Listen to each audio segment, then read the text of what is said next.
etc. Resulta que en el año 1345 en Sevilla se crea la Hermandad de los Negros. Ahora, ¿por qué vamos a llamar una hermandad de la Hermandad de los Negros? Tendría que haber alguna presencia medianamente significativa de negros como para que se conformara una hermandad. Y después, en el año 1440, por ahí, llegan los portugueses a las costas africanas, a lo que hoy conocemos como Angola, y ahí empieza un intercambio comercial inicialmente. Se llega hasta un tratado comercial entre quienes estaban en ese momento en Angola y Portugal. Lo que pasa es que ese tratado no fue respetado y empezaron las confrontaciones. A partir de ese momento, en parte del intercambio, como forma de pago por alguna de las cosas que los portugueses llevaban a Angola, se entregaron algo así como 200 esclavos.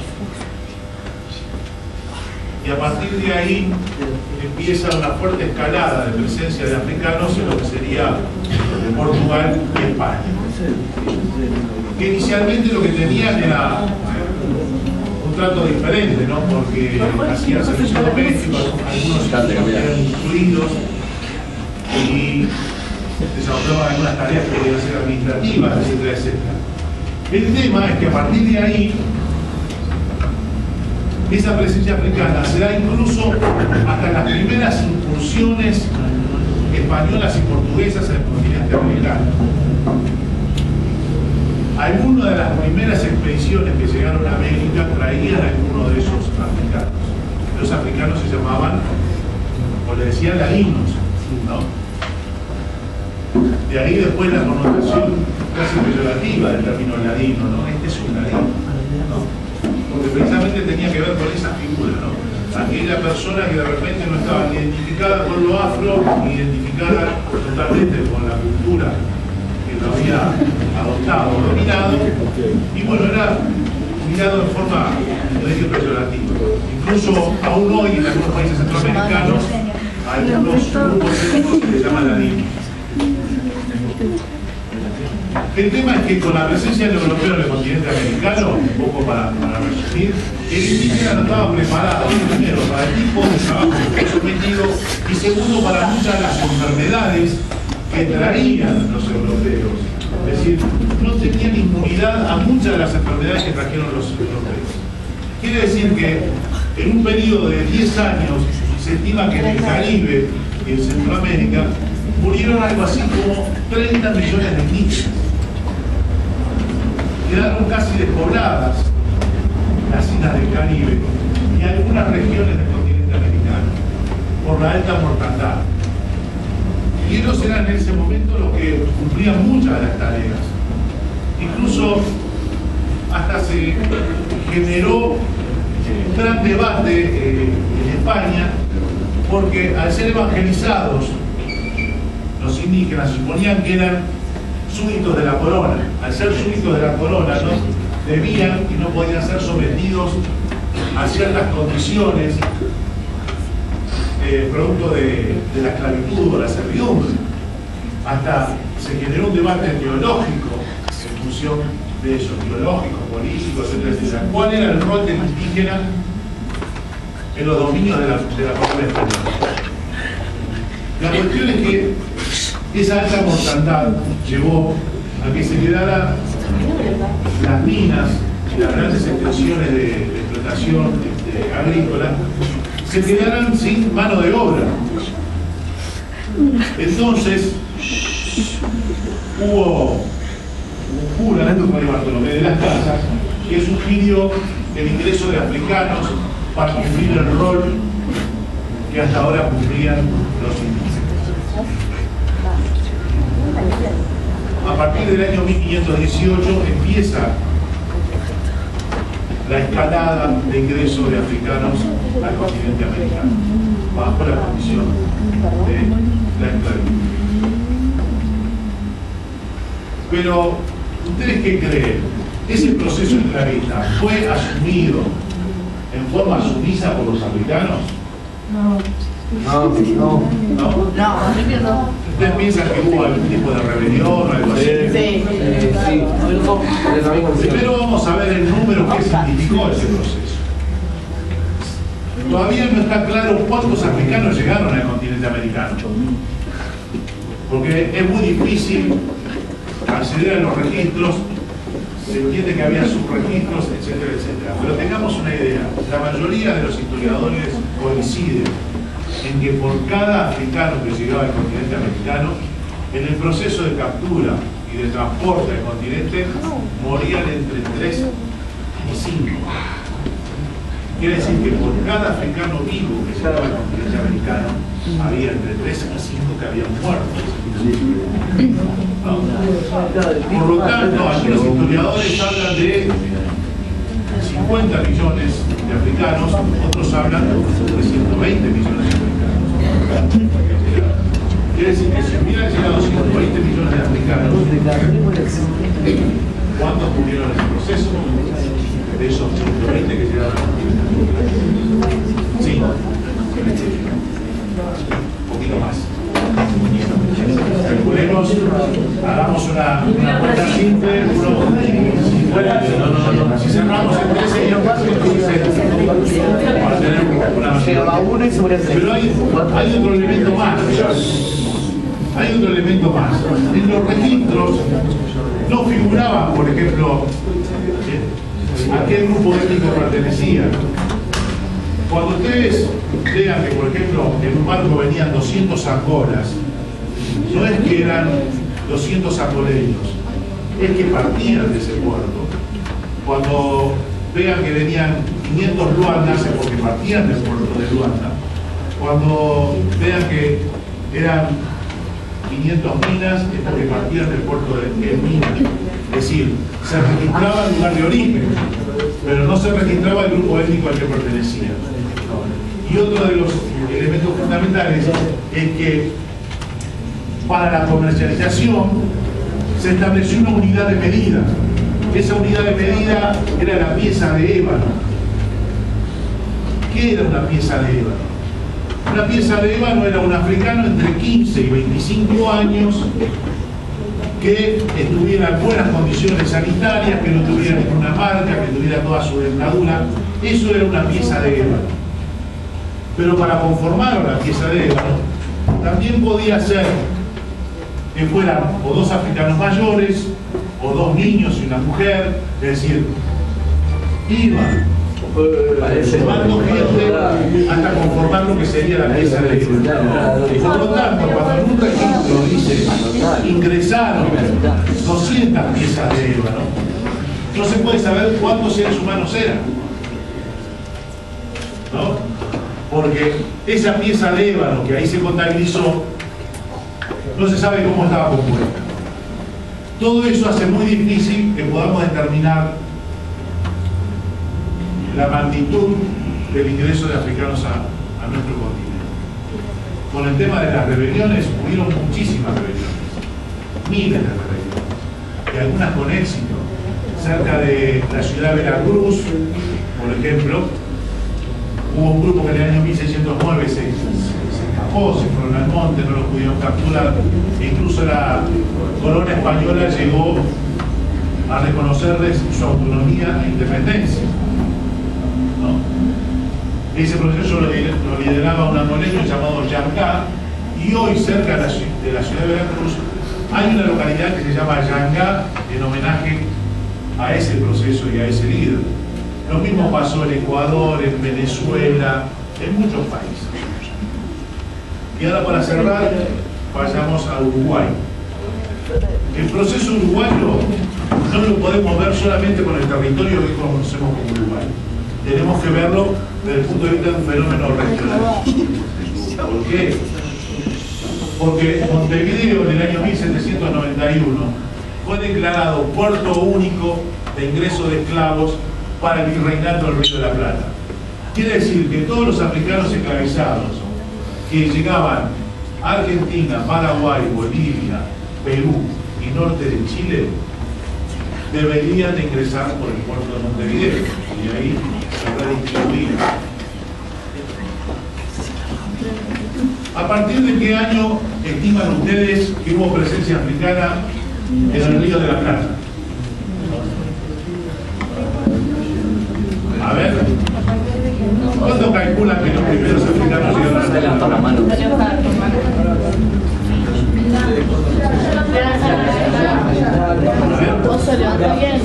Sí.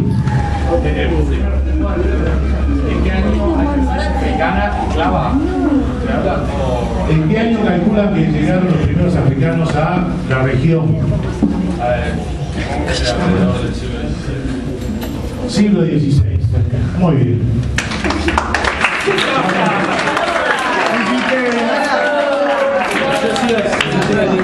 ¿Quién era Hernán?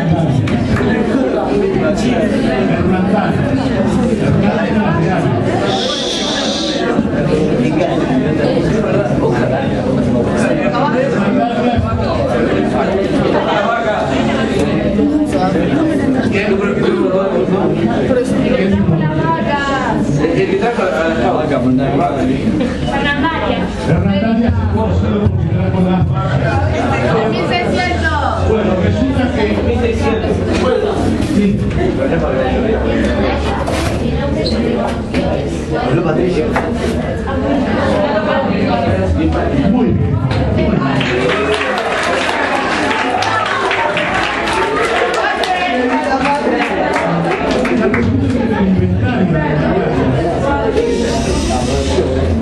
En el inventario de ratarias figuran 30 piezas de esclavos y esclavas.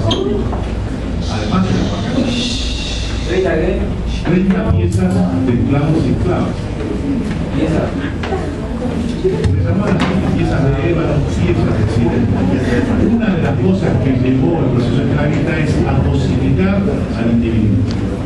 Es decir, era un bien material.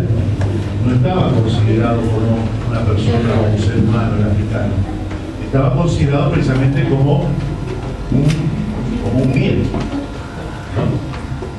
Entonces, de ahí surge un montón de elementos más. Pero también en el año 1538, la primera fundación de la ciudad de Santa Fe, hubieron algunos hallazgos arqueológicos. Se encontraron unas pipas, esas pipas se compararon con los elementos que había en la región de los distintos grupos indígenas y no coincidían con ninguno. Empezaron a compararlo con algunas pipas que se elaboraban en algunas regiones de África y se determinó que en la primera fundación de la ciudad de Santa Fe en 1538 ya había presencia. Quiere decir que es altísima la presencia africana en nuestro continente. En Uruguay, en el año 1680, en Colonia, en lo que hoy conocemos como Carnero, ahí hubo un primer asentamiento donde Lobos tuvo el permiso por parte de la colonia española para ingresar alrededor de 1.200 africanos esclavizados por año.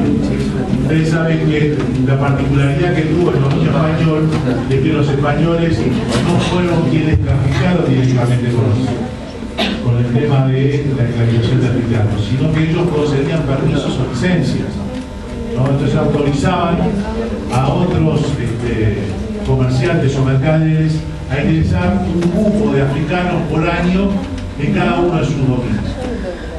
No es así el caso de los portugueses, que sí efectivamente tuvieron una participación muy activa.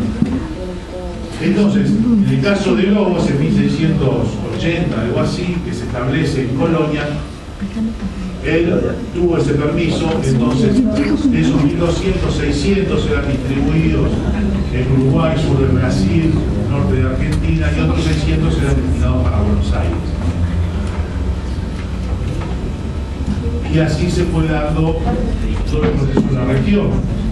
El tema es que llegaron desde Montevideo, quiso llegar al Perú, porque había todo un estudio económico de lo que era el proceso esclavista. Entonces se tenía en cuenta Desde el punto de vista económico, que era más conveniente traerlos directamente de África, que nacieran acá, fueran criados a determinada edad y después fueran destinados a la esclavitud. Hubo también ese tipo de estudios. Y también las rutas. Si venían, por ejemplo, para llegar a Perú, inicialmente entraban por el Caribe, no teníamos el canal de Panamá, quiere decir que llegaban a alguna isla del Caribe o a alguna zona de Centroamérica, generalmente Panamá, cruzaban por tierra, después ahí eran embarcados y después recién ahí en barco llegaban a Lima. Eso resultaba sumamente caro, entonces encontraron una ruta alternativa, que era, venían por barco a Montevideo, por tierra iban hasta Mendoza, cruzaban la cordillera hasta el puerto de Valparaíso y del puerto de Valparaíso iban hasta el Callao, el puerto del Callao en Perú. Eso implicaba que desde el momento, en algunos casos, del momento de captura del africano, el lugar de destino podía llegar a pasar años, ¿no? Porque primero tenía que esperar un tiempo en el puerto de África, donde eran embarcados, después tenía una travesía de unos 60, 70 días, después llegaban a Montevideo, generalmente eran sometidos a un proceso de cuarentena. Ese proceso de cuarentena se daba cerca de lo que hoy conocen como la instalación de ANCAP, a orillas del arroyo Capurro. Por ahí había un asentamiento donde los africanos ingresados cumplían como una cuarentena y después recién ahí eran traídos a las ciudades o eran nuevamente trasladados. Quiere decir que llegaban a Montevideo, de Montevideo hasta Mendoza, eso llevaba un año. ¿Cuántos africanos estiman ustedes que pueden haber llegado a Montevideo? Sí, como 10.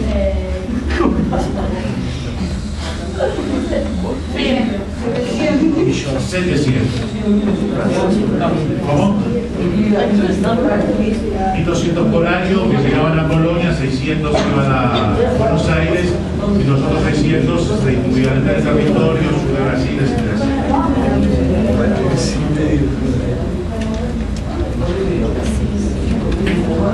Bueno, acá me dicen lo mismo. Sí. Bueno, el tema es que ustedes que hace un tiempo hubo un gran incendio en los registros, en los archivos de la aduana de Montevideo. Se perdieron muchos registros, pero hasta el año 1810 registrados hay unos 40.000. El tema es que también había mucho contrabando.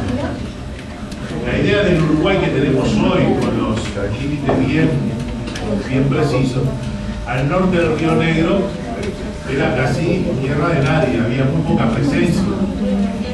Eso generaba una franja de comercio clandestino, no solamente de africanos esclavizados, sino de todo tipo de elementos. Se calcula que, sumando el contrabando, podría haber llegado a unos 80.000. ¿No?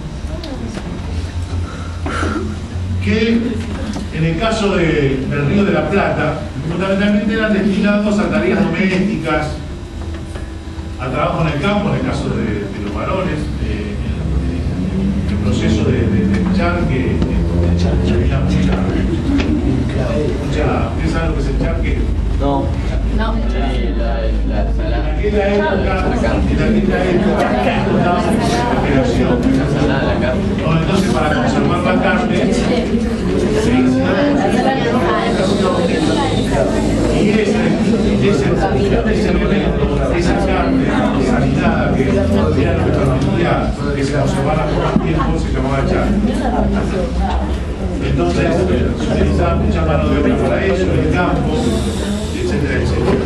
Como acá no hubieron grandes plantaciones, de repente la esclavitud no tuvo las mismas características que en Brasil, del Caribe o Centroamérica, o el sur de Estados Unidos. Lo que le implica que el proceso esclavista no ha sido severo. Cuando alguien está privado de todos sus derechos,